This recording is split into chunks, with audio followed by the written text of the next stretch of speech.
Bonjour, voici une petite vidéo pour rédiger une correction, pour corriger l'exercice 1 de la série d'exercices qui a été donné à faire pendant les vacances, avant les vacances. Voilà. Avant de commencer, j'aimerais bien rappeler rapidement, voilà, j'ai tracé ici la courbe de la fonction logarithme décimal. On voit bien que c'est une fonction qui est définie sur 0 plus l'infini, qui est croissante. Log de 1 égale 0. Tous les nombres compris entre 0 et 1, 0 non compris, log de x est négatif. Pour les nombres compris entre 0 et 1, leur logarithme sera négatif.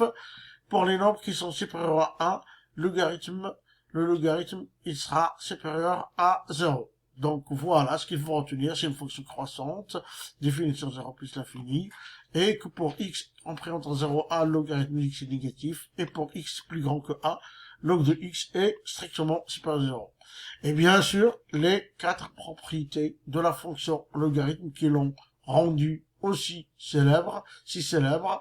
C'est une fonction qui transforme les multiplications en addition. Log de x fois y égale log de x plus log de y. Voilà. Et puis log de xy égale log de x moins log de y. Et log de 1 sur x égale moins log, voilà. Et log de x puissance n, ça fait n fois log de x, les 4 propriétés qu'il faut retenir, qu'il faut apprendre éventuellement par cœur. Voilà, un petit rappel, rapidement, parce que j'ai fait une petite vidéo là-dessus, donc c'est pas la peine de revenir là-dessus. Alors ici, donc on va corriger logarithme x puissance 3, mais x puissance 3, ça veut dire x fois x fois x. Donc ça fait logarithme x fois x fois x. Et comme le logarithme transforme les multiplications en addition, ça fait log de x plus log de x plus log de x. Donc ça fait 3 fois log de x. Bien sûr, x est faux, strictement positif, y strictement positif, puisque le fonction logarithme n'accepte que les nombres strictement positifs. Alors ici, voilà. Et donc pour le premier, voilà la correction des petits a. Pour le petit b, on a log de x puissance 5 fois y puissance 3. Donc, comme le logarithme transforme les multiplications en addition, donc ça fait log de x puissance 5 plus log y exposant 3. Mais log x exposant 5, ça fait 5 fois log de x. Donc, j'applique la quatrième propriété. Donc, ça fait 5 fois log de x plus 3 fois log. Et là, je peux plus simplifier. Donc, voilà le résultat. On la laisse comme ça. Le petit c, donc log de y exposant 5 sur x puissance 10. Donc là, on a un quotient. Donc ça fait log. Je sais que le logarithme transforme les quotients en soustraction. Donc ça fait log de x puissance y puissance 5 moins log de x puissance 10. Et donc, ça fait 5 fois log de y moins 10 fois log de x. Voilà, c'est très simple. Alors maintenant, on va essayer de calculer. On nous demande de calculer d sous forme de log de a. C'est-à-dire qu'il faut avoir log de quelque chose. Log d'un seul nombre.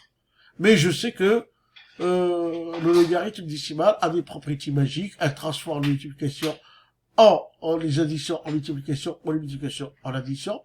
Donc, je peux utiliser ça ici. Log de 2,5 plus log de 2, c'est la même chose que log de 2,5 fois 2. Et 12,5 fois 2, ça fait 25. Moins log de 5. Mais je sais aussi que les soustractions, elles transforment les soustractions en division. Donc, ça fait log de 25 sur 5. Mais 25 divisé par 5, ça fait 5. Donc, on obtient log de 5. Donc, c'est égal log de 5. Pour le e, on nous demande de transformer ça sous forme de logarithme de 2. Quelque chose fois log de 2. Mais 4, c'est quoi? 4, c'est 2 fois 2. Et 8, c'est quoi? Bah, c'est 2 fois 2 fois 2. Donc je vais, donc ici, déjà, je peux l'écrire 7 fois log, mais 4 c'est 2 au carré. Log de 1/8, je peux l'écrire moins log de 8. Et je remplace log de 2 fois 2, ça fait 2 fois. Donc ça fait 7 fois 2, log de 2, moins, et ici, log, les 8 c'est fait, 2 puissance 3. Mais log de 2 puissance 3, ça fait 3 fois log de 2. Et donc, on obtient 14 log de 2, moins 3 fois log de 2.